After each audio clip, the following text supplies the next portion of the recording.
introduction if you don't mind. Brief is good. Okay. Glen Svensson is originally from Queensland, Australia. He has been a student and practitioner of Buddhism since 1995 and graduated from 7-year master's program in Advanced Buddhist Studies of Sutra and Tantra at the Lama Tsongkhapa Institute in Italy in 2004. Since 2005, he has taught and led meditation retreats in India, North America, and Australia, with a teaching style emphasizing clarity and stressing the integration of the philosophical view, meditation, and daily life conduct. We are very happy to host you again, Glen. So good evening, everyone, and welcome here to Tushita, and welcome here to this 2-day event titled Introduction to Shamatha Practice. And we'll start this evening with a sort of an introduction into the Shamatha practice. Of course, we'll do a little bit of meditation this evening as well. And then tomorrow we've got sort of like a full day where we'll talk about the various Shamatha practices, we'll introduce them, we'll do some meditations in every session, and also time for some question answer as well. And tomorrow we'll be starting at 10 o'clock, finishing at 5, and there'll be 4 sessions, and we'll have a 1.5 hour lunch break from 1 till 2:30. So the goal of this 2 days, this evening and tomorrow, is just to understand what these Shamatha practices are, how to practice them, and then also how to integrate them into our daily life as well. So let's begin with a brief introduction into Shamatha. So Shamatha, of course, is a Sanskrit term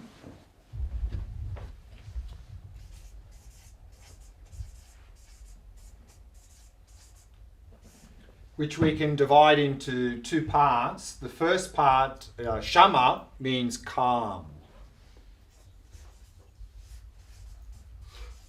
So a mind that's calm, not full of discursive thought. And ta means to remain or abide.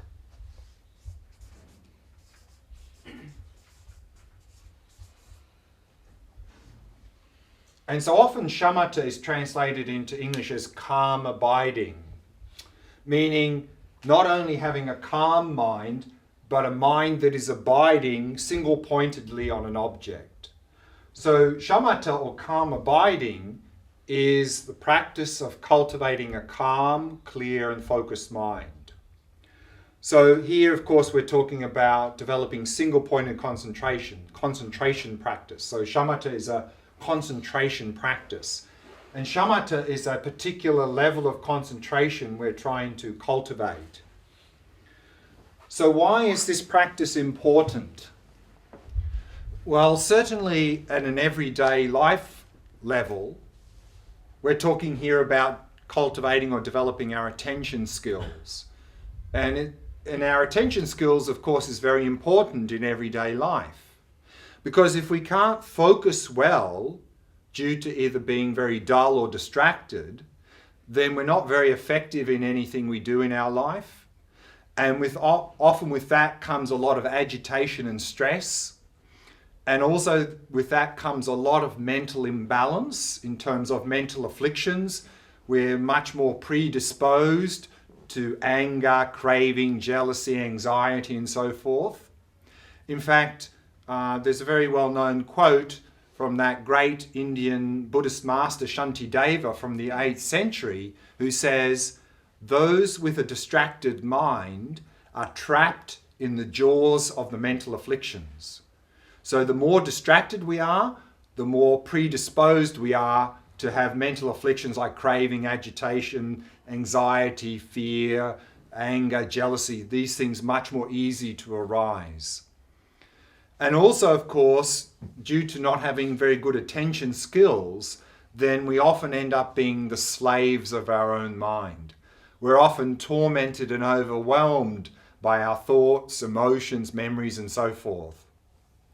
And then often when some unpleasant thought, emotion, or memory comes up and we don't know how to deal with it, what do? We try and stuff it back down. We try to suppress it, which of course just brings a whole lot of other problems and often physical problems as well. So often then, due to this lack of attention skills, we also actually end up with physical health problems. In fact, I think a lot of modern day physical health problems are due to this. And then also because of this distracted mind, we don't really even enjoy our simple pleasures in life as much as we could. So if we can really develop our attention skills through this shamatha practice, of course, we'll be much more effective at work, we'll be much more effective in everything we do in our life. Much less agitation and stress, much more calm, peaceful mind, much better mental balance, less mental afflictions, and instead of being the slaves of our mind, we'll become the masters of our own mind. And what you'll find is that often it brings even some health benefits as well because of this. And then we'll actually start to enjoy simple pleasures in life much more than we do now. But this is all sort of benefits of this practice at an everyday level. And so from a Buddhist perspective, then the deeper reason why we're doing this practice is that this practice is the foundation of all other practices. Because if we're trying to do some sort of vipassana practice, compassion practice, or whatever we're trying to do that with a distracted and dull mind, they won't be very effective at all. In fact, in Buddhism, we often talk about 3 core areas of practice.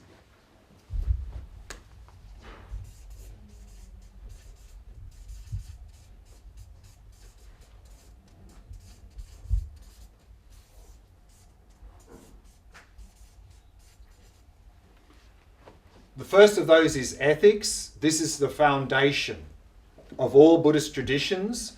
In Sanskrit, of course, this is Shila. And ethics here simply means avoiding harmful behavior. On that basis, we engage in concentration practice.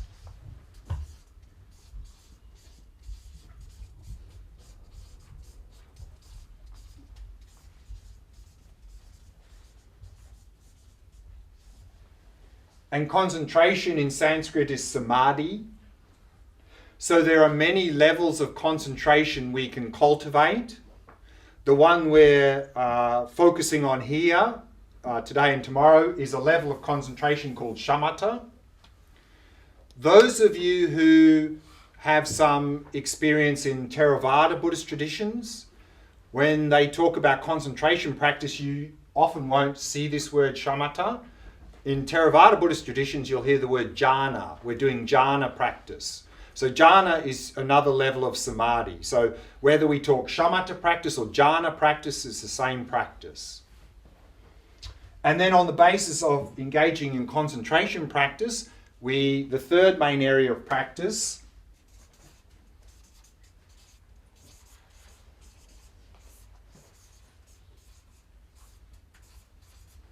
is the wisdom practice, in Sanskrit prajna. This wisdom practice often goes by another name, vipassana. Or those of you more familiar with the Theravada Buddhist traditions, the Pali equivalent of that is vipassana.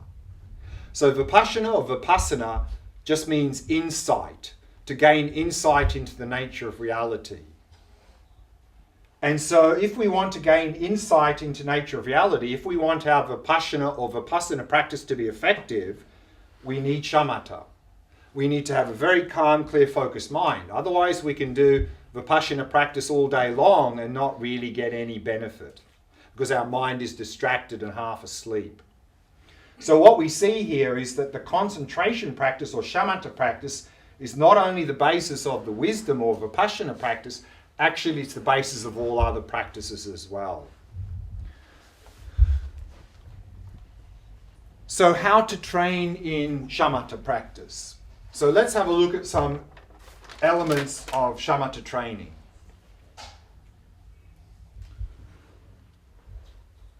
The first point is what's called preconditions.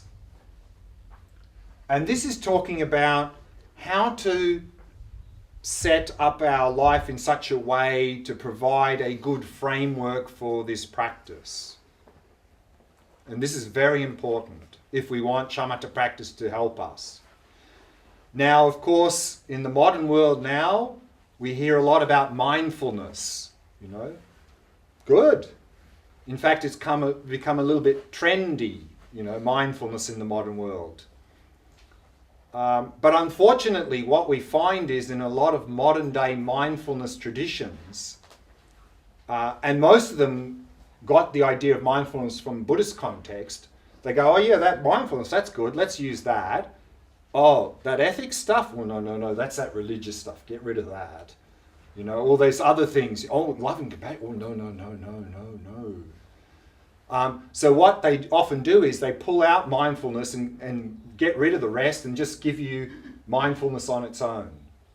They present it like, here's the magic pill of mindfulness. If you take this, all your problems will go away. In fact, they won't go away. They may actually get worse. Because if we have a dysfunctional lifestyle and then we add mindfulness, we may actually just get better at cheating and deceiving people, and then we're going to have even more suffering. So if we want shamatha practice or mindfulness to be effective, we need a framework.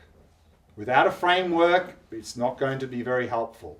And so that's what these preconditions are about, and we're going to talk about those tomorrow afternoon in the last session. Now, practice. Any practice we do always has two parts: meditation and what we do for the rest of the day. And often people leave this out. Often people see the value of meditation and they go, okay, I'm going to meditate every morning for 15 minutes or 30 minutes or even an hour. But if we do that every day and then we jump up and run around like crazy for the rest of the day as we normally do, which one of those is going to win out? 30 minutes of mindful meditation or 14 hours of mindless reacting? I think we're not going to get very far. And then people wonder, why isn't my meditation practice working? I'm meditating every day. I've done that for the last 6 months. I don't seem to be improving. And often the reason is this: we're not doing something to support our meditation for the rest of the day. So also tomorrow afternoon in the last session, we're going to look at how can we bring this practice into daily life so that we can progress. If we want any practice to be effective, we need to do both. We need to meditate, we need to integrate into daily life. And then also, we're going to look at tomorrow morning, actually in the first session, stages of progress. Any practice we do, it would be helpful to know, are we progressing and where are we in the progress, in the practice? How far have we got? What's coming next? So we can sort of see where the direction of our practice. So we're going to briefly look at that tomorrow morning. Now, in terms of meditation, all meditations also have two parts: preparation and actual meditation. And often, when people meditate, either they don't do this well or they just leave it out altogether. They just sit down and start meditating. And then they wonder why their meditation's not going very well. That's a little bit like trying to do a 100-meter sprint without warming up. I think that's not going to go very well. So similarly, if we don't prepare ourselves well at the beginning of each meditation session, I think you'll find your meditation is not going to go very well. So what do we mean by preparation? And this is something we do at the beginning of each meditation. We can talk about preparing body, speech, and mind. Now, preparing body, of course, is talking about setting up a good posture for the meditation. And this is important because the body is the support for our mind. And if we don't have a good posture, then the body is going to create interference or problems in our meditation practice. Now, with a good posture, two things are very important. One is to keep the back nice and straight, because if we're sitting here like this, I think we're not going to meditate very well. We're just going to sleep or get very drowsy. So having the back nice and straight. And then the second thing that's very important with posture is to allow the body to become completely relaxed. So these are the two key elements, back straight and body relaxed. But maybe just to mention a few points about what to do to help us to get into that state. First, what to do with the legs. In the meditation text, they say that the best thing is what's called full lotus. You have one foot on either opposite thighs like this. For most of us in the modern world, that's not going to work. We're not flexible enough to do the full lotus. So then they say, okay, half lotus. So you have one on top, one underneath. But for most of us, that's also not going to work. We're not flexible enough to do that. So many of us in the modern world, we end up sitting cross-legged. Fine. But many of us in the modern world are not very flexible at all. And so what happens is when we sit cross-legged, we end up sitting like this, knees sticking up in the air. And that's not very good for two reasons, at least. One is it's not very stable. And secondly, it's going to put a lot of strain on the lower back and in the groin, and you're going to get a lot of pain there. And this is very symptomatic that we're not flexible in the hips or the knees.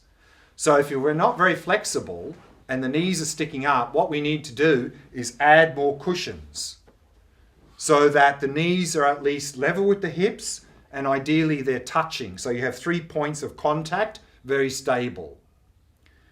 And another sure sign that we're not sitting on enough cushions is that we're straining to keep the back straight. And after a while we collapse, and we strain again and we collapse.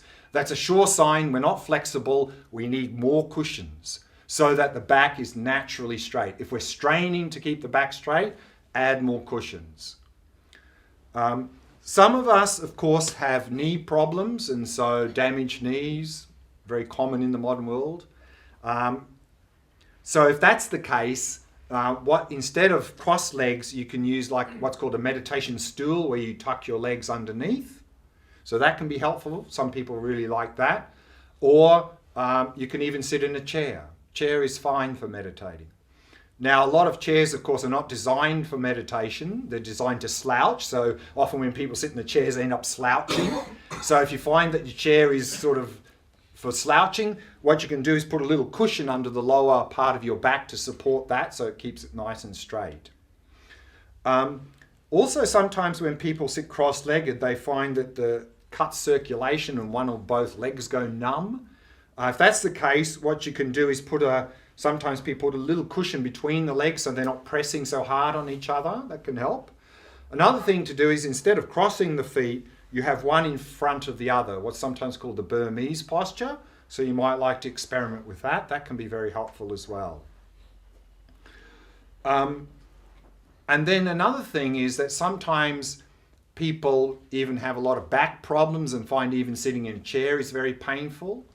Then another option is to use what's called the Shavasana posture from yoga.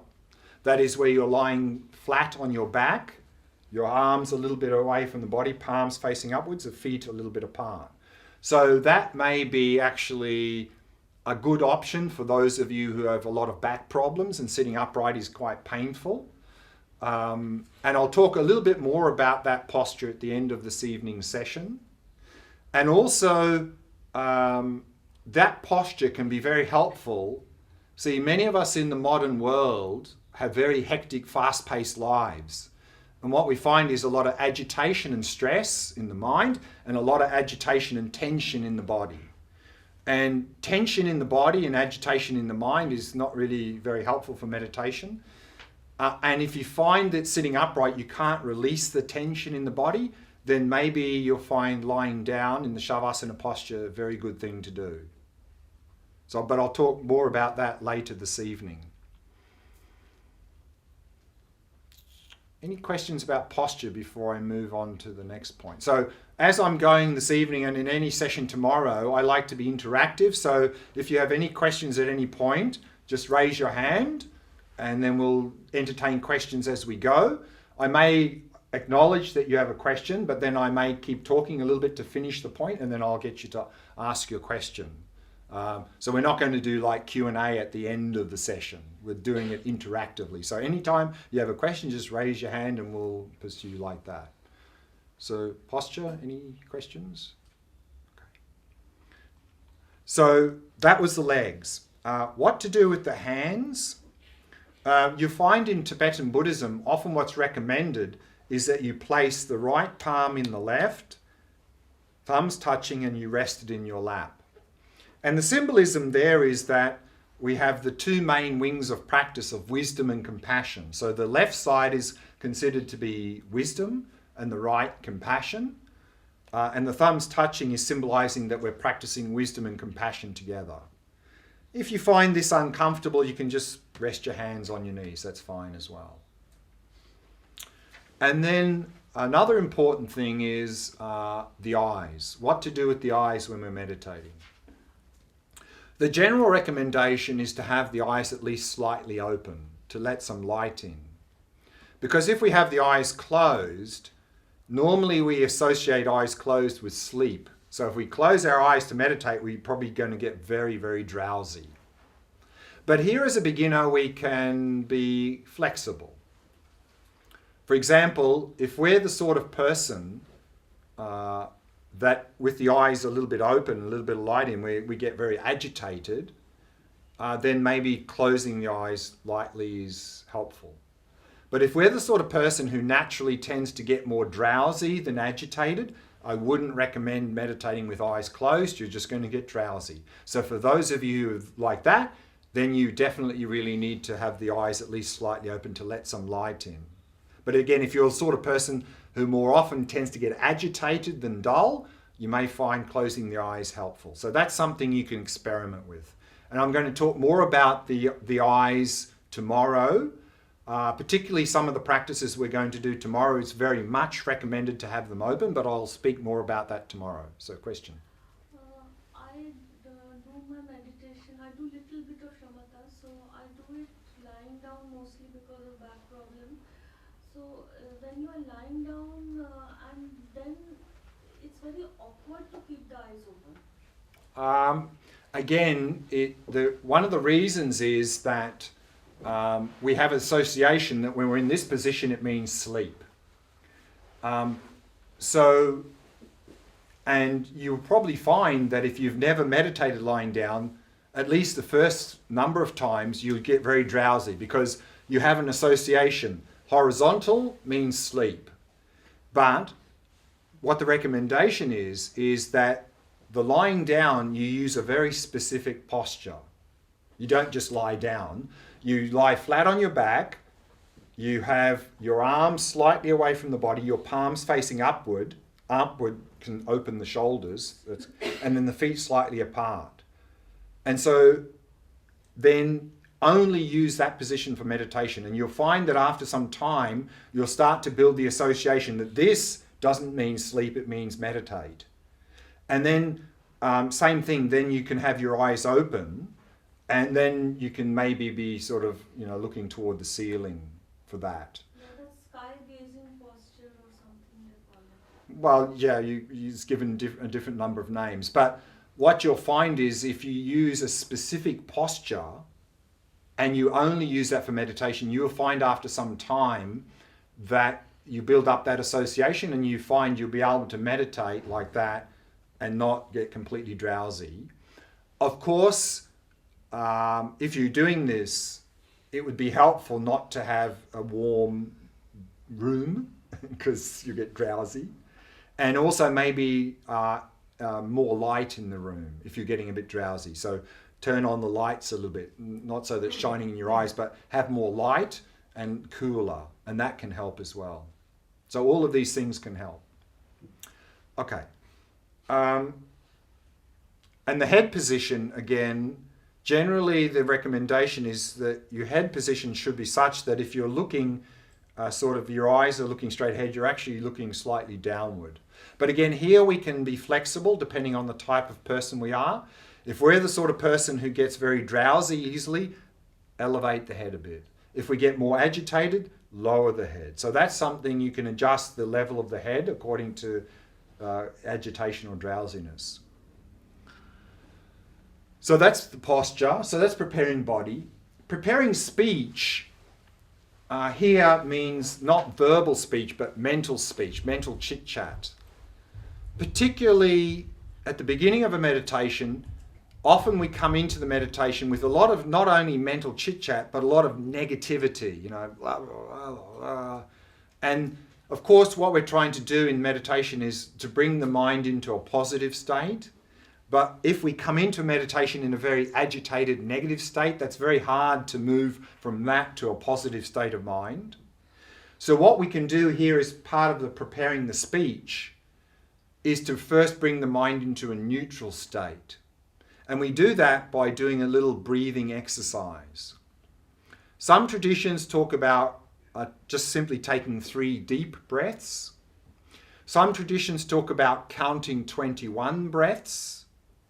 And in Tibetan Buddhism, we often hear about what's called the 9-round breathing exercise. That's a very elaborate breathing exercise that's often together with a lot of visualization and so forth. But whether we're doing 3 deep breaths, counting 21 breaths, or doing this 9-round breathing exercise as part of the preparation, they all have the same purpose. And the purpose is, by focusing on a breathing exercise, we can let go of that negative blah, blah, blah mind and bring the mind into a neutral state. And then also, of course, here, then to let the breathing settle into its natural rhythm. So in Shamatha meditation, we're not trying to do anything with the breath. We're not trying to make the breath rhythmic, deep, subtle. We're not trying to do anything with the breath. Of course, there are certain practices like pranayama where you're doing a lot of breath manipulation and they have a certain purpose. But here in Shamatha practice, you just let the breath do whatever it wants. Don't try and control the breath or regulate the breath in any way.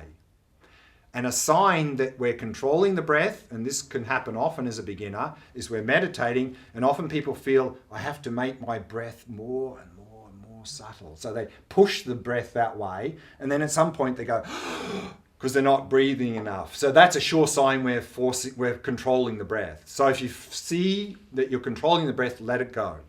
And this is not as easy as it sounds, because generally, particularly in our modern world, we like to control things. And the breath is something we have control over. So if you see a tendency to control the breath, let it go, let it go, let it go, let it go. Just let the breath do whatever it needs to do. And then in terms of preparing the mind, 2 things here. One is to bring the mind into the present moment. In general, particularly in the modern world, we are hardly ever in the present moment. The vast majority of our time, we're living in the past and the future. And particularly here in meditation, when we come into the meditation, very often, right at the beginning, we're already in the future. I wonder how this practice is going to go. I hope I get that experience. I hope I don't have that experience. So we're already jumping into the future. So particularly if we go into meditation with any hopes or fears or expectations, we need to drop them immediately because we can't do the practice with that. So let go of anything like that, particularly any expectations. As a beginner, often we don't have expectations because we don't know what to expect. This often comes in once we've done a little bit of meditation. Once people have done a little bit of practice, they go, oh, okay, I think my practice should be at least as good as last week. In fact, it should be a little bit better than last week. We have this expectation. And of course, when that's not met, we get frustrated, we get upset. So just drop any expectations. Drop them. They're just going to create problems. And then, of course, set a good positive motivation for the meditation. So that's preparing the mind. So that's preparation. It's important to do the preparation. Don't cut it short. And some days we may need quite a lot of time to prepare because our mind is agitated and so forth. Spend as much time as you need. If you need the whole meditation to prepare, time well spent. Some days we can prepare quite quickly, that's good, fine. But spend as much time as you need to prepare. If you prepare well, the actual meditation is going to go much better. How do you prepare for the motivation aspect? The motivation aspect would depend a little bit on where we are in terms of our worldview and in terms of what we're trying to achieve in the practice and in life in general. So that can take many, many levels and many, many forms. But one thing I would recommend is that can be very helpful is when we're setting a positive motivation, try to include others in the motivation. Because if we're just doing this for ourselves, and we may have a very good motivation, I want to really develop a very calm, clear mind so that I can have less agitation, less stress, that's all good. But what you'll find is if the motivation is only focused on ourselves, then if things get a bit difficult, we're likely just to give up. But if we include others in our motivation, like I'm not only doing this for my own benefit, but I'm doing it so I can be of more benefit to the people around me, then when we're faced with difficulties, we're more likely to persevere. It's the same with everything in our life. And of course, the more expansive the motivation, the more that will carry us in the practice, the more powerful the practice will be. So whatever the level of motivation we have, try to make it as expansive as possible and include others in the motivation, whatever that is.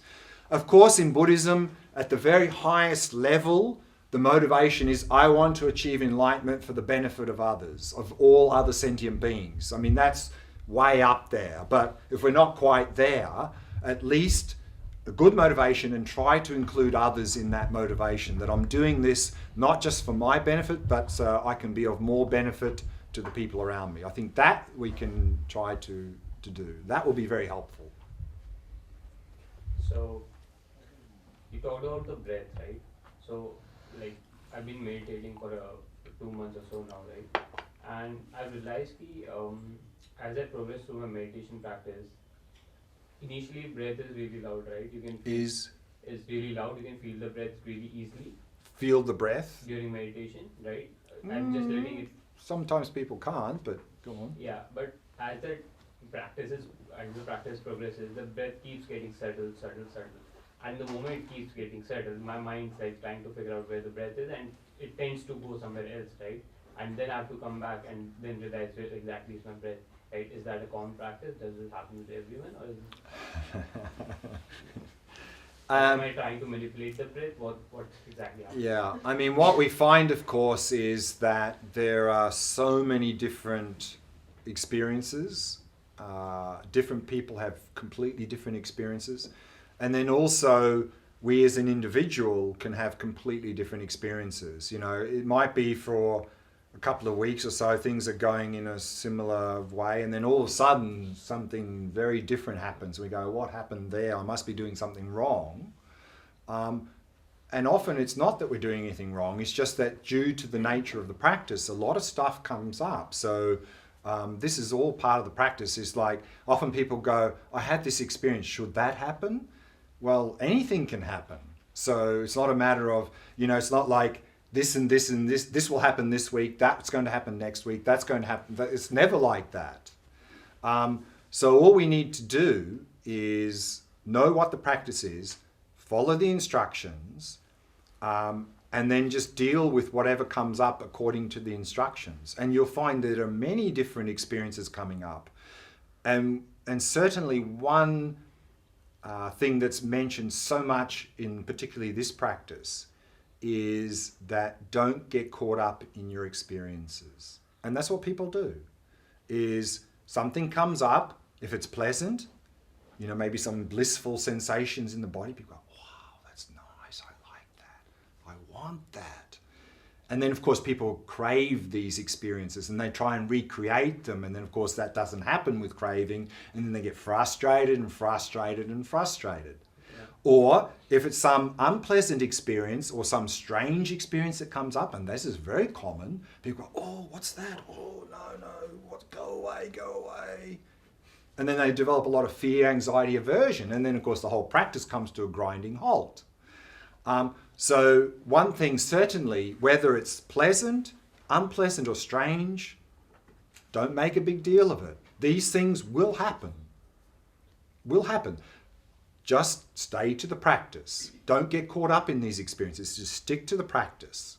What often happens is, as the breath keeps getting settled, my mind keeps getting away from it, right? Because it's getting more settled, then I have to put in more effort to catch hold of it, right? And that goes back to the point of motivation, is that what we often find is the breath practice, people start doing it, and after a while they go, oh God, Yeah. this is boring. This is so boring. But actually it's not boring. It's just getting challenging. No, it's not getting challenging actually. What's happening is our craving mind is going, what are you focusing on that for? I need some stimulus. Give me some stimulus. And see what happens in our world with stimulus? Agitation. I mean, it's really a mess. It's a mess. So if we can, as part of the motivation, what's very helpful, and this goes back to these preconditions, is generally many people in the modern world, their worldview is the source of my happiness, the source of my suffering is out there. If I get more of that good stuff out there and I can avoid more of that bad stuff out there, I'm going to be really happy. If we keep that worldview in meditation, you'll find your mind will very quickly go, this breath is so boring. I need to get something more out there. Give me some stimulus. And then that's not going to work. So therefore, what's going to be very helpful as part of preconditions and motivation is to appreciate the source of our happiness and suffering is nowhere out there to be found. It's in here. That's where the source of our happiness and the source of our suffering lies. And if we understand that, and we understand that this practice is the doorway to that genuine happiness, that inner well-being, this is the doorway to that, then no matter what happens, we're going to be motivated, and we're not going to have this mind going, oh, this breath is so boring. I need some stimulus. So that's going to be very helpful. And that's why we're going to talk about these preconditions tomorrow afternoon. And that's unfortunately what a lot of these modern day mindfulness movements don't look at all. They just say, how can I tweak my hectic, chaotic, neurotic lifestyle? How can I tweak that so everything will be fine? I mean, we can't tweak it to be fine. What we need to do is fix our worldview. And that's what preconditions is a lot about. If we don't do that, you can tweak as much as you want. You're not going to get anywhere. No? Okay. So that's preparation. So let's now have a look at the actual meditation. And there are 4 things I want to look at. First is, what qualities are we cultivating in this practice? What object should we focus on for this practice? Because we're trying to focus on a single object. What tools are we using in the practice? What sorts of faults can come up in the practice and how do we overcome them? First, qualities. In the meditation text, generally there are 2 qualities that are mentioned that we're trying to cultivate in this practice. The first is stability, that we're trying to cultivate a stable mind to be able to focus on an object without becoming distracted. That's the first quality. But not only do we want to focus on that mind without becoming distracted, we want to be able to focus on that mind in a very clear way to overcome dullness. So these are the 2 qualities mentioned in the meditation texts. But I always add a third quality that normally you won't see in the meditation text. And this is something extremely important for us in the modern world.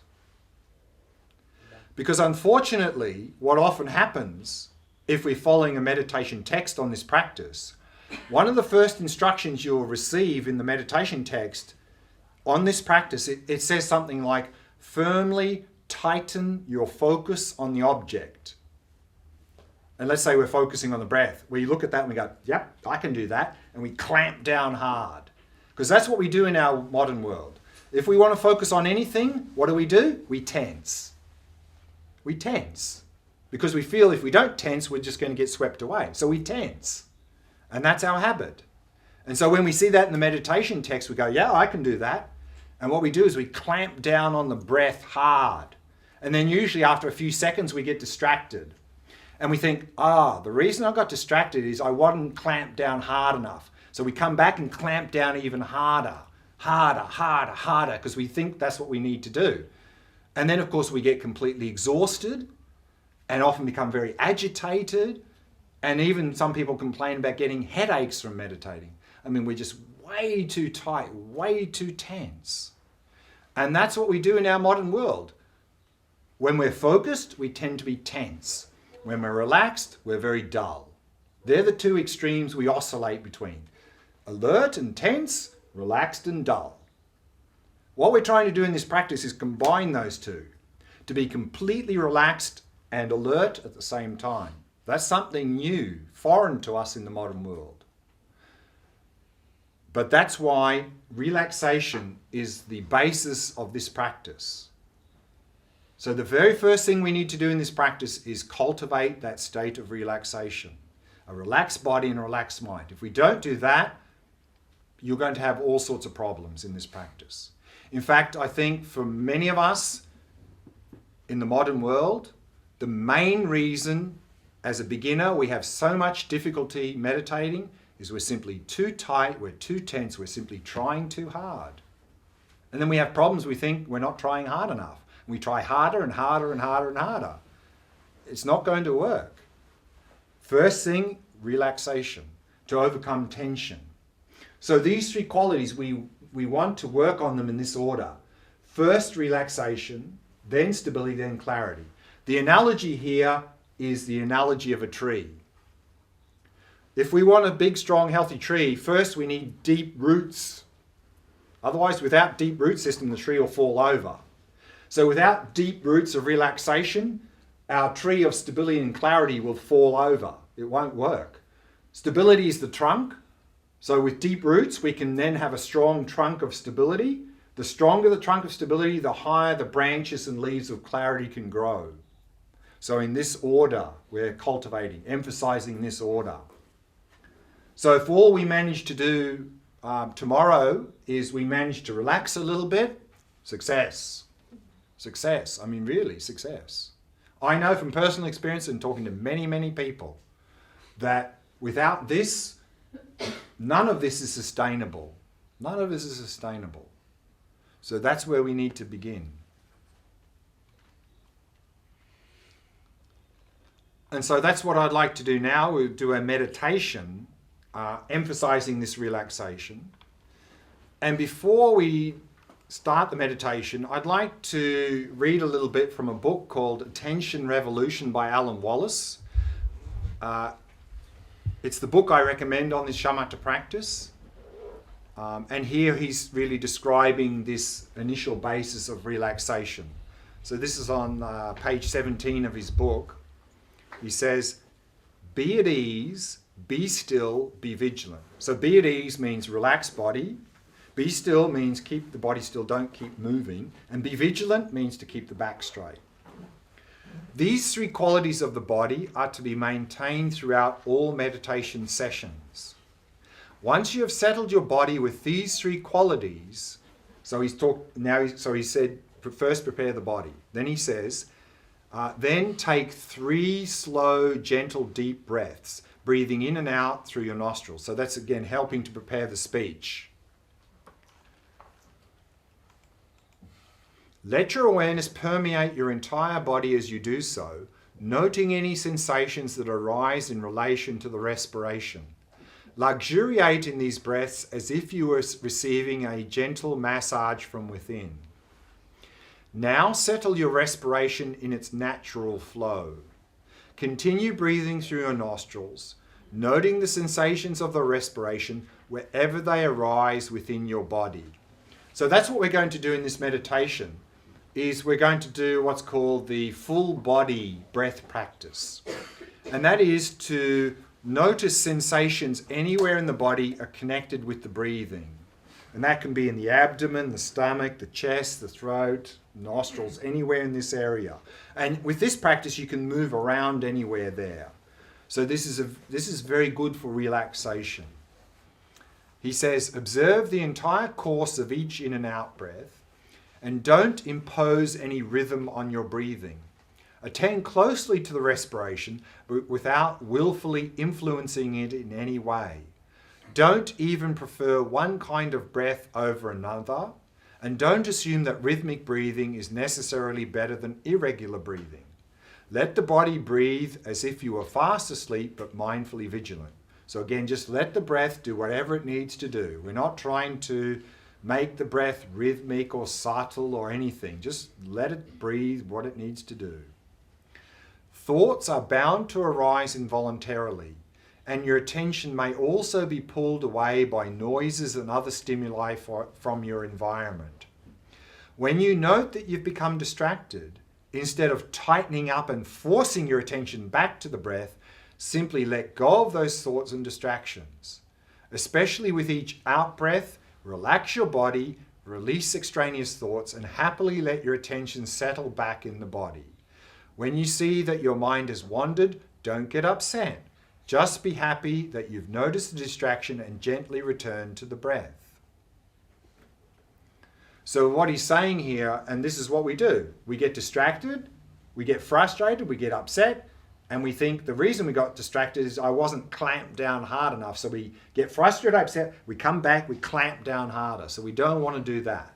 So the first thing to do is when you notice you become distracted from the breath, actually be happy you've noticed you got distracted, and then just gently come back. Don't clamp down harder.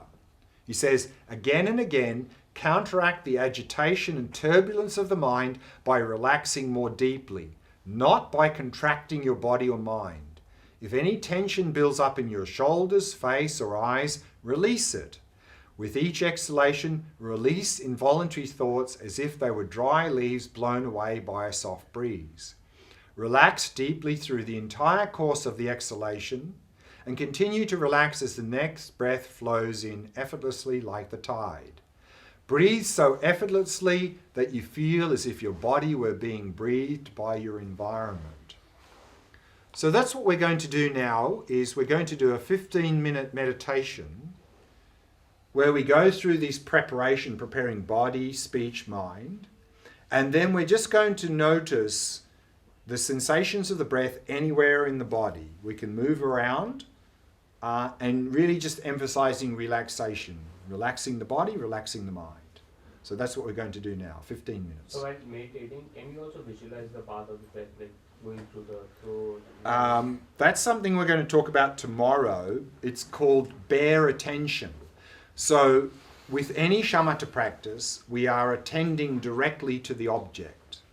And here the object is the sensations of the breath. So what we're attending to is the actual tactile sensations in the body. So we're not visualizing, we're not imagining anything. We're just directly attending to the sensations. I find that, the rising and falling of the abdomen, if I focus on that, that really helps me to meditate actually. And some teachers say, you breathe, feel the breath around your nose, and that doesn't work for me. So now you're saying breathing all over, feeling the breath.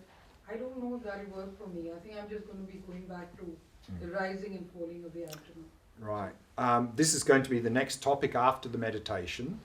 Okay. There are a number of variations of the breath practice. Some Buddhist traditions, like you mentioned, use the abdomen. Some other Buddhist traditions say focus here. All good, very good.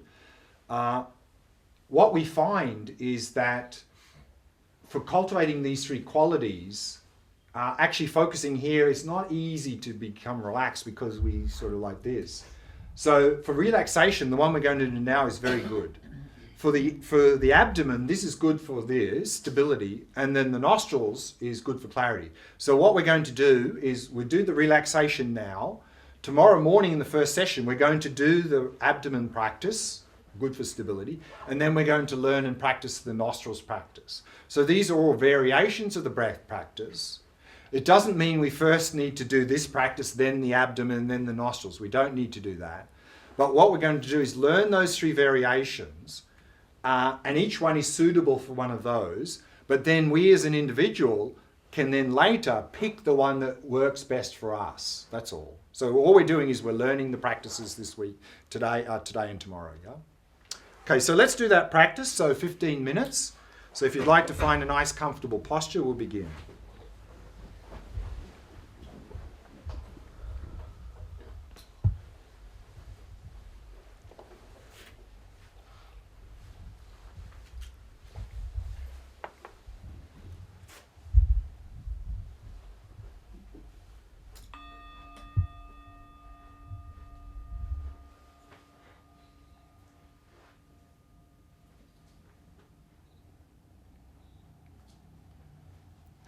As an act of loving kindness for yourself, allow your awareness to descend into the body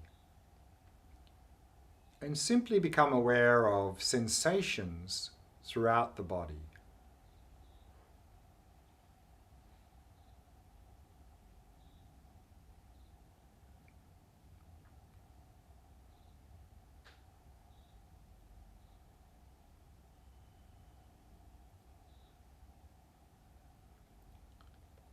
And if you notice any areas of tightness or tension in any part of the body, then use the out-breath to relax and release that tightness or tension.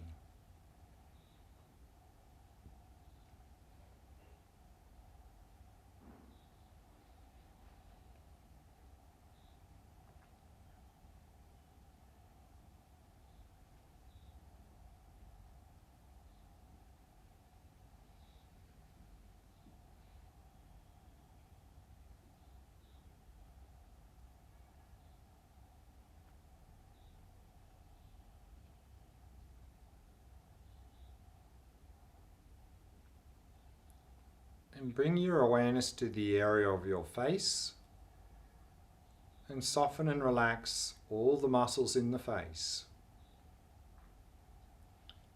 The mouth and jaw, soft and relaxed. And all the muscles around the eyes, soft and relaxed.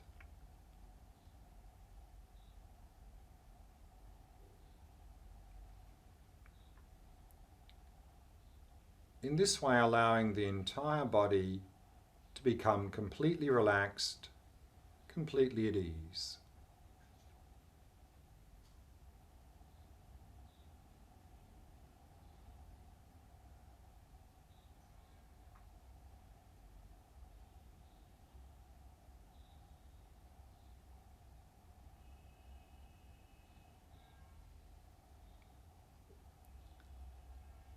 And then we can take 3 slow, deep breaths, maintaining awareness of sensations throughout the body as you breathe.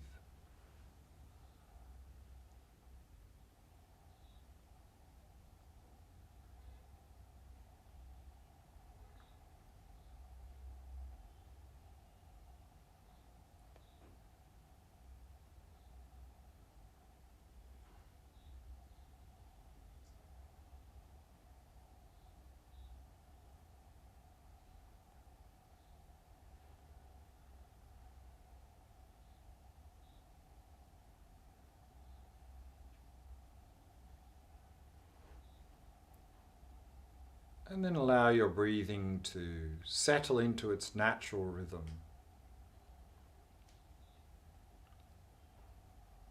Not trying to control or regulate the breath in any way. Simply allowing the breath to flow naturally and effortlessly.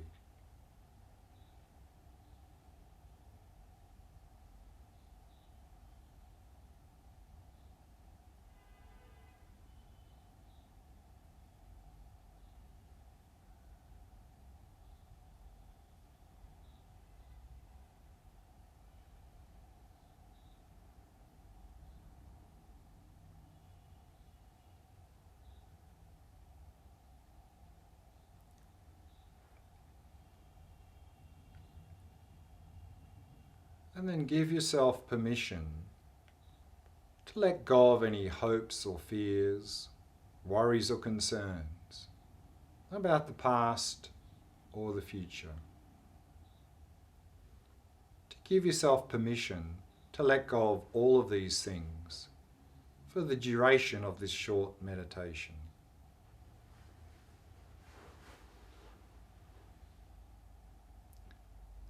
And simply allow the mind to come to rest in the present moment. And simply becoming aware of the sensations of the breath throughout the body. Wherever you most easily notice any sensations associated with the breathing.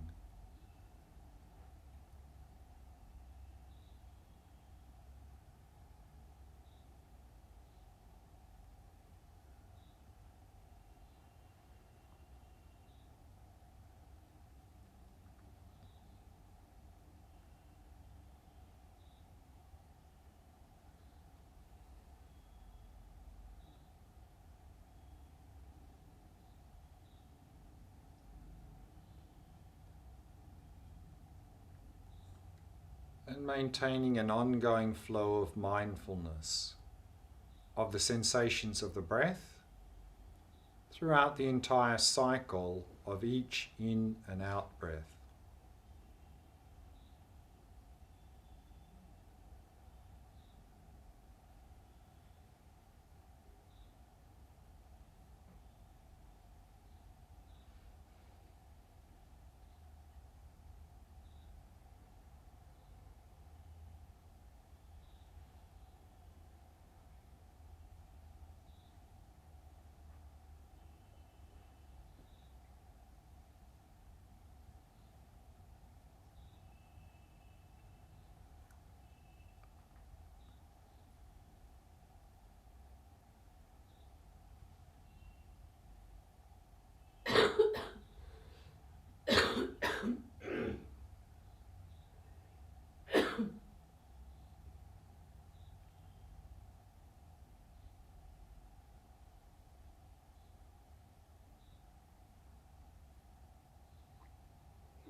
And if you find that you've got distracted from the breath, no need to get upset.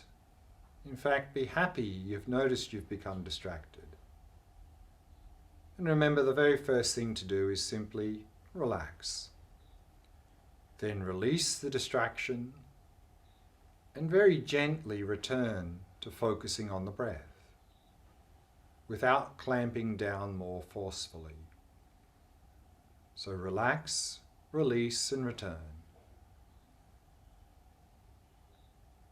Simply keep coming back to the breath again and again, patiently and happily.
If you notice any tightness or tension in the body, then use the out breath to relax and release that tightness or tension.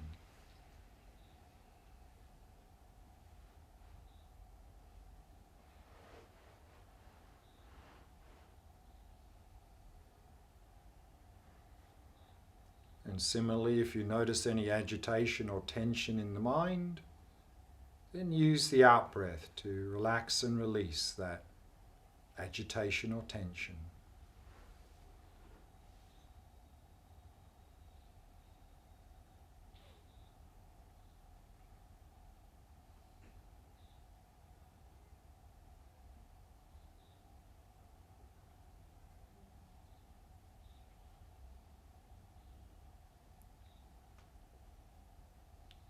Maintaining that ongoing flow of mindfulness of the sensations of the breath throughout the body.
And so we can bring the meditation to a close.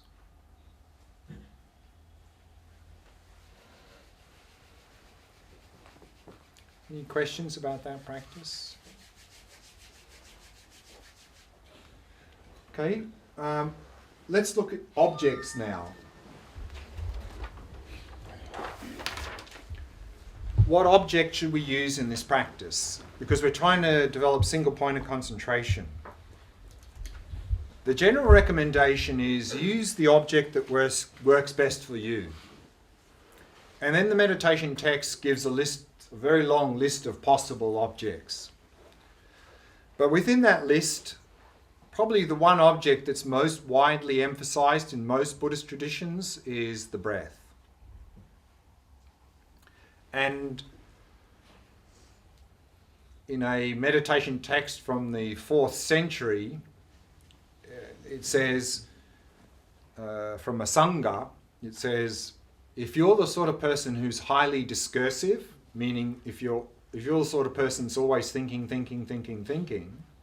then definitely the best object for you is the breath. And I think this accounts for about 95% of the modern day population.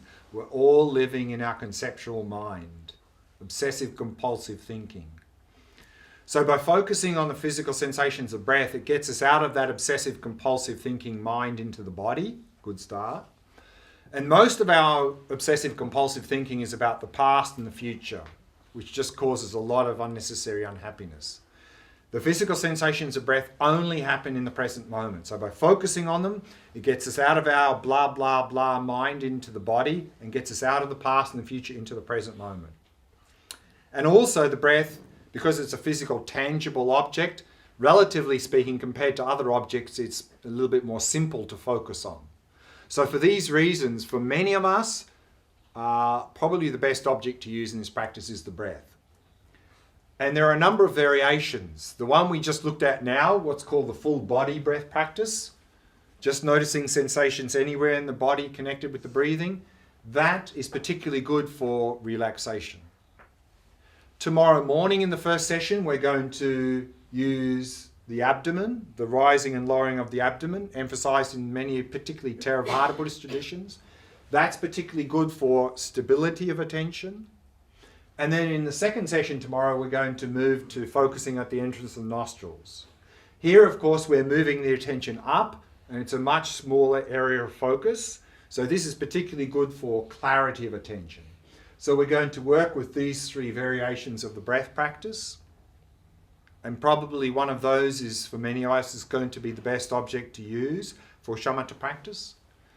But then tomorrow we're going to work with two other objects which are also highly suitable for us in the modern world.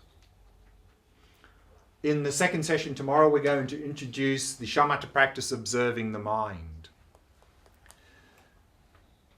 And when we say observe the mind, we're saying observe the mind and whatever mental events arise in the mind, meaning observe thoughts, emotions, memories, images, whatever's coming up in the mind.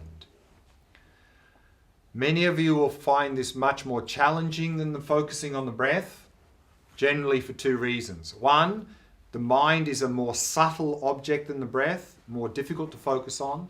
And the second reason many people find this very challenging is we don't have a habit of observing our mind.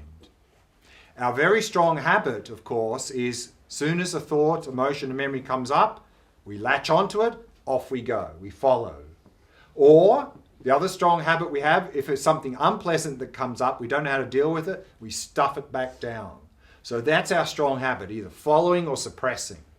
Following, suppressing means we end up being tormented and overwhelmed by our thoughts, emotions, and memories. We've become the slaves of our own mind.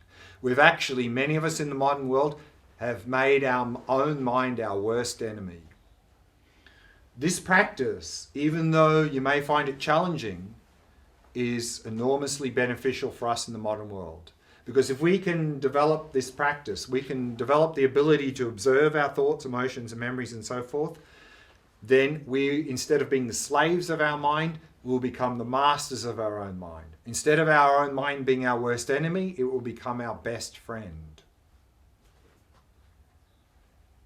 And actually, if we look at what a thought, emotion, or memory is from its own side, it's virtually nothing. Thoughts, emotions, or memories from their own side, have no power to harm us at all, whatsoever. Thoughts, emotions, memories only have power to harm us if we give them power. And we give them power either by following them or trying to suppress them. Then they have a lot of power to harm us. So if we can do this practice of just observing thoughts, emotions, memories, actually we're free of them. They have no power to harm us whatsoever. Which means if we can do this practice well, then in future, even if some very strong thought, emotion, memory were to arise, we could be fully present with it without it overwhelming us. So we really will become the masters of our own mind with this practice.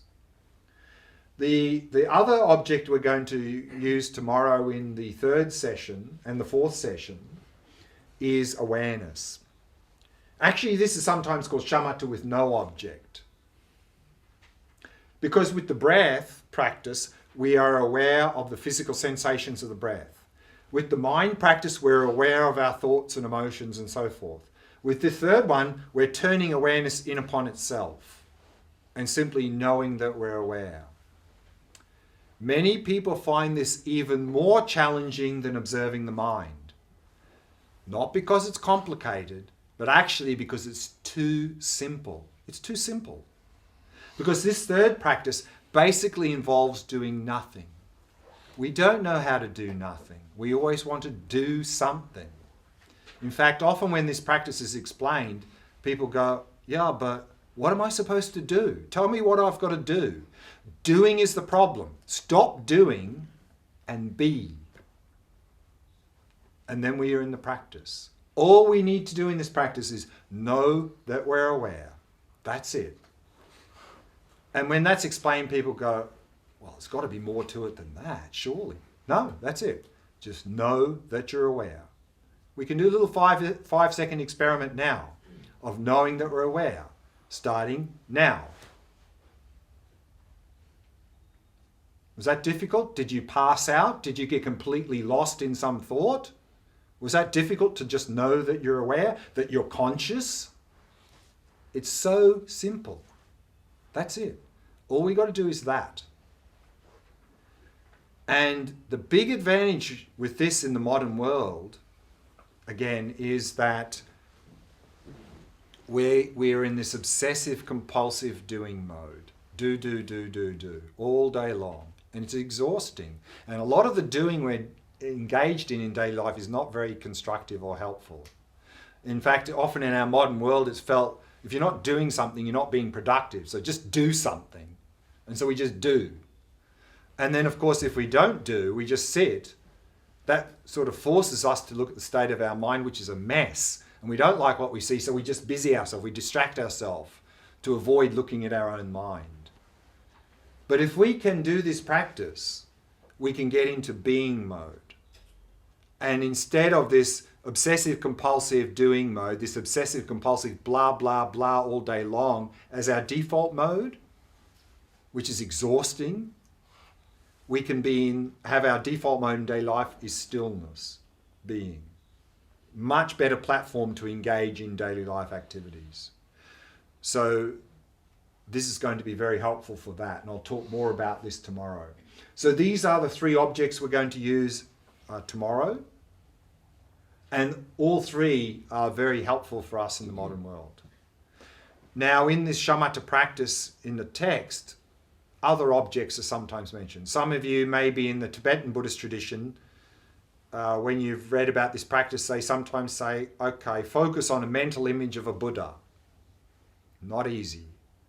Many of us, of course, don't know what a Buddha looks like, and many of us in the modern world are not very good at visualizing.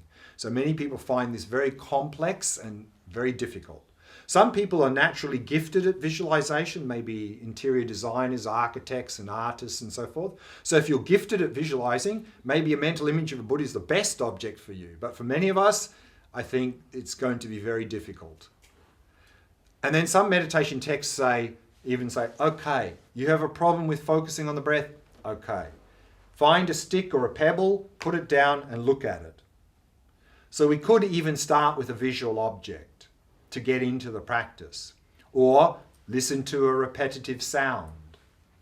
But sense objects, sounds, such as sounds and visual objects, are very coarse and they can't take us very far in the practice. They may help us to get into the practice a little bit, but then we'll need to pick another object to go further, because we won't get very far by looking at an object or listening to a sound. In fact, the text says if you start by looking at an object, once you start to get into practice, then have a mental image of that object as the next step. But you could use a sense object as a starting point to get into the practice. Question? Then I have 2 small questions. Because I'm very seriously trying to practice recently. One is when I do breath, then mind and awareness. I try to do one after the other. Okay. In one session. In one session. Then when I do mind, I'm not able to do the mind. It automatically, when I try to watch the thoughts and feelings, automatically it slips into the awareness, because you Sure. can't catch the thought or catch the feeling. Mhm. It automatically becomes awareness of awareness. Sure. Okay. That is one question. Okay, I'll answer that first. First point is it's probably not as effective to do all 3 in one session. It's good as a beginner to learn each one, can be helpful. But then if we really want to put a lot of effort into the shamatha practice, then it's good to pick one and just stick with that. I mean, we may use a bit of the breath as part of the preparation to prepare, but then in the actual meditation, it's good to just pick one and stick with that. So that's the first point. Second point is this mind and awareness practice we're going to look at in more detail tomorrow. So a more extensive answer to your question will come tomorrow. But a brief answer now, in terms of the mind practice, is we say observe thoughts and so forth as they arise and pass. That's the instruction. But then we have this idea, okay, what I should notice is here comes a thought, there it is, there it goes. That's not what happens. In fact, if you're observing well, what you should notice is something starts to come, gone, gone, gone, gone, gone. In fact, the longer it hangs around, the more you're grasping. So the fact that you can't watch thoughts because they disappear, very good. Very good. But more, I'll talk about that tomorrow. Second question.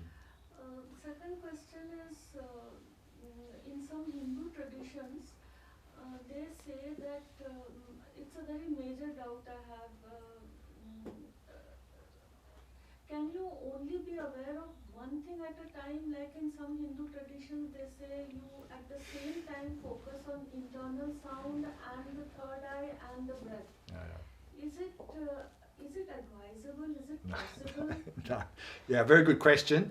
The short answer, of course, is you can't focus on two things at once. Impossible. You seem to be able to do that. For example, you're focusing on the breath, and at the same time you're thinking about, oh, what am I going to have for dinner tonight? No, you think you're doing it at the same time, but you're not. What's happening is in a very short period of time, you're going backwards and forwards between these two objects very quickly, which means your attention is completely fragmented.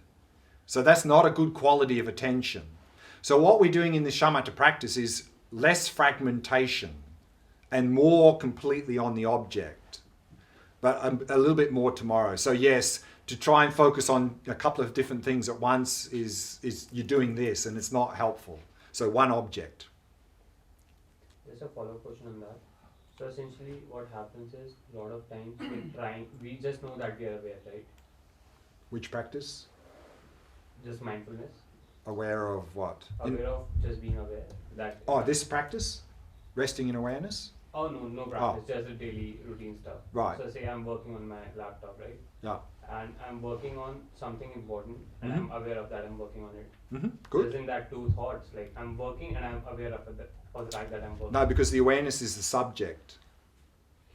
Come again? Awareness, you're aware of a task. Yeah. Awareness is the subject, task is the object. So it's one awareness. There's two aspects.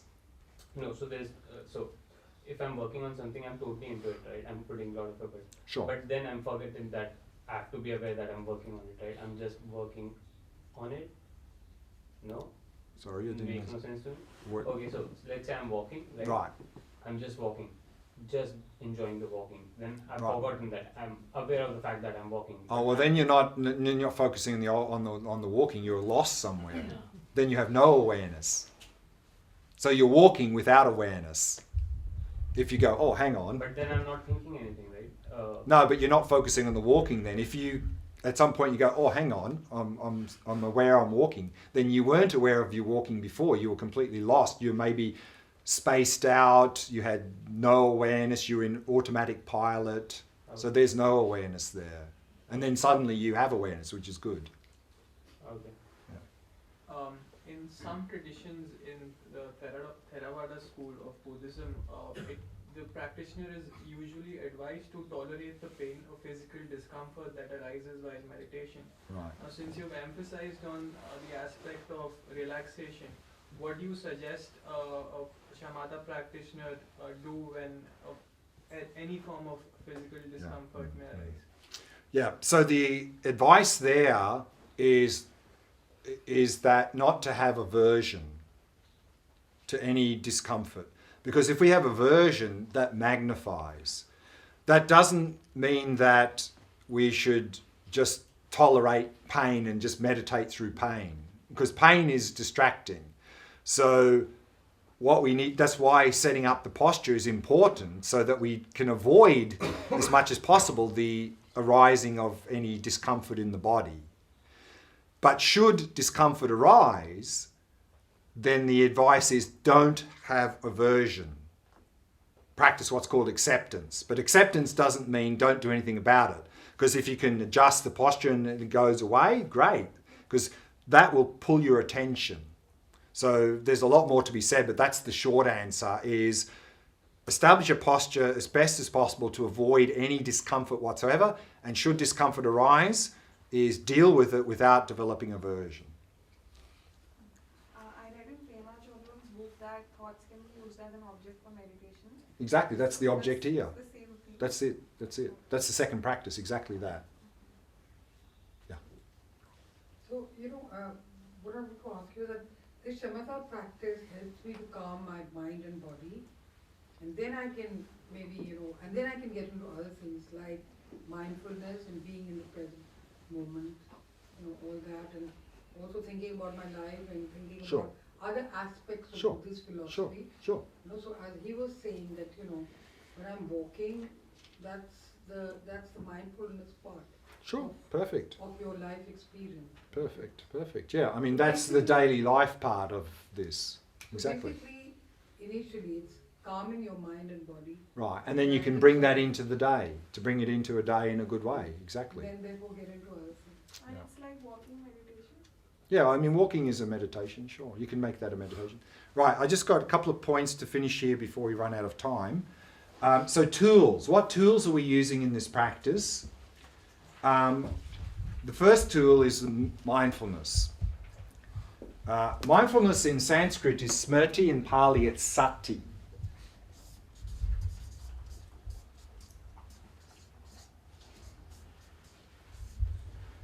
And both of these words, smrti, sati, literally mean memory, to remember. So mindfulness is our ability to remember the object here. It's our ability to hold the object, to not forget it, to not become distracted. What we need to realize is in a lot of modern day mindfulness traditions, they've redefined the meaning of the word mindfulness to something else. In fact, in a lot of modern day traditions, mindfulness is often defined as a non-judgmental awareness of whatever is arising in the present moment. Great thing to do, but this is not how the word mindfulness was originally defined. So we need to be aware of the difference of the usage of the word mindfulness. Here in Buddhist context, mindfulness is simply our ability to hold the object, to not forget it, to not become distracted. But then, of course, we need a second tool, introspection. Introspection is quality control. So mindfulness is holding the object. Introspection is monitoring that. How am I going? Am I still holding the object, or am I starting to become dull or distracted? And if I am, reapply mindfulness. So these are the two main tools we use in this practice, and I'll talk a little bit more about those tomorrow. And then the very last topic for this evening, before we finish, is what faults can arise in this practice. And there are 5 faults that are mentioned. The first fault is laziness. Like everything in our life, if we see no benefit in some activity, we're going to be very lazy when it comes to doing it. So similarly, if we're only doing this practice because someone told us to do it, we're going to be very lazy with this practice. We're not going to do it. So if you find that you're being very lazy with this practice, then we need to do a few things here. The first antidote is faith. So what we need to do is reflect on the benefits of this practice. What benefit will I receive by doing this practice? And if we understand all the benefits of the practice, we're going to have faith. Faith that the practice will benefit us. Once we have faith that this practice will benefit us, that will lead to the second antidote, aspiration. We'll want to do the practice. The more we want to do the practice, the more effort we'll put into the practice. The more effort we put into the practice, the more we'll receive the fourth antidote, pliancy. Pliancy here means flexibility or serviceability of body and mind. Now our body and mind is not serviceable or pliant. We have a lot of aches and pains in the body. We have a lot of resistance in our mind to the practice. The more we get in, the more effort we put into the practice, the less problems we're going to have in the body, the less resistance in the mind. That's pliancy. The second fault is forgetfulness, which can mean forgetting the instructions or forgetting the object. And of course, the antidote to that is mindfulness. The third fault, and we'll talk more about this tomorrow, is the twin pair of dullness and distraction. And then, of course, the antidote to know if we're getting distracted or dull is introspection, is monitoring, noticing if we're becoming dull or distracted. The fourth fault is what's called non-application. Non-application is when we've noticed that there's a problem, we become dull or distracted, and we don't do anything about it. That's a problem. So the antidote to that is application. An application here often will simply mean reapply mindfulness. If we've noticed we've become completely distracted or dull, just reapply mindfulness. Hold the object again. There's another fault called over-application, which for us as beginners is not a big issue, but if we get deeper into the practice, it could become a fault. Over-application is when you're focusing on the object well, but you're unnecessarily adjusting your focus. That's a fault. So the antidote to that is equanimity. And here equanimity means balance. It means our mind is already balanced, so just leave it as it is. So the saying here, of course, is if it's not broken, don't fix it. Just leave the mind as it is. So these are the 5 faults. Glenn, Yeah. this, Yeah. These are the 5 faults, and if we apply these antidotes to these 5 faults, we can move slowly along the stages of progress of shamatha, which is what we have in this chart, and we're going to look at that tomorrow morning in the first session. Question? I don't understand this fifth. Fifth, over-application. Over-application and adjusting the focus. Over-application means we're actually focusing on the object well, but we feel like we need to adjust it. We need to tinker. We maybe need to do tighter, more relaxed. We keep sort of tweaking it when we don't need to. That's over-application. So what I'm getting is you're kind of, let's say, losing focus. No. Here you have perfect focus, but somehow you think you don't. You need to adjust something. As a beginner, this is not a problem. As a beginner, we always need to fix.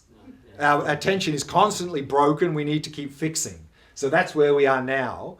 Once we get deeper into the practice and we start to focus really well, and we keep adjusting, that's going to be a problem. So for as a beginner, this is not really an issue. So don't worry about it. Don't worry about it now. Can we reach that stage in our daily lives, the normal lives or daily? Sorry, can we reach what? The fifth point. In meditation, yeah, sure. I mean, we could even now as a beginner have a session where we're very clear, very focused. I mean, probably not often, but it could be in a period in the meditation where we're really there, but somehow we think, well, I'm always adjusting, so I need to keep adjusting it. It could be. It could even happen in a meditation just now. Being cautious, I guess. Yeah, yeah. Okay. There is one thing advisable. I read somewhere and I experienced also. When I'm talking about the awareness on the mind. Observing the mind, yeah. Observing the mind. When a thought arises and you know there is a thought, should you cut the thought? No. But I read it somewhere that is one technique. Right, but that is sometimes the instruction with the awareness practice, but cutting doesn't mean get rid of it. In that context, cutting means don't pay any attention to it. And that's describing the resting in awareness practice. Because when we're resting in awareness, of course thoughts and so forth will continue to arise, of course. But in resting in awareness practice, we're not interested in any of that stuff. So what cutting there means is if we start to get interested, cut that. Cut doesn't mean block or get rid of. Cut there means just don't pay any attention to any of that stuff. So that's pertaining to the resting in awareness practice, not the mind practice. In the mind practice, we're not cutting, we're letting them be. We're watching them as they arise and pass. Cutting in that practice is a fault in that practice. So if you don't pay attention, If you don't pay don't- attention, Yeah. isn't it suppressing that particular thing? No. now you're listening to me talking. Are you paying attention to what's over there? Are you suppressing that? No. I mean, if we're suppressing, then of course that's never okay. But all we're doing is we're directing our attention in a particular place and just ignoring everything else. No? And that's what we're doing. In the arresting awareness, we're directing our attention to awareness itself and we're ignoring all appearances. We're not suppressing. In fact, to suppress, you have to focus on them, don't you? Don't you? So then you're not doing the practice. Because you're focused, to suppress something, you have to be focusing on the thought to suppress it, which means we're not resting in awareness. It's like in practical world, I can be working in the middle of the traffic, but I don't have to pay attention to the traffic. I'm just working. Exactly. Okay, one last point that you may find helpful. I mentioned earlier in terms of the Shavasana posture, we can use that for relaxation. But also we can use it in another way. And for this again, I'd like to just briefly read from Alan Wallace again. On page 19, he says the following regarding this point.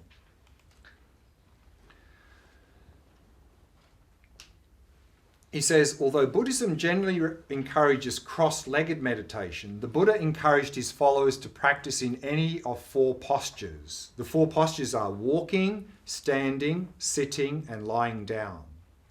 Any of these positions is perfectly suitable. Not everyone living in the modern world has the same type of mind or nervous system. If you tend toward excitation, you may find lying down particularly helpful for releasing the tightness and restlessness of your body and mind.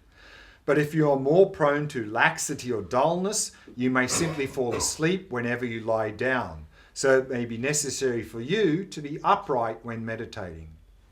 Lying down can also be very useful for meditation if you're physically tired but not yet ready for bed.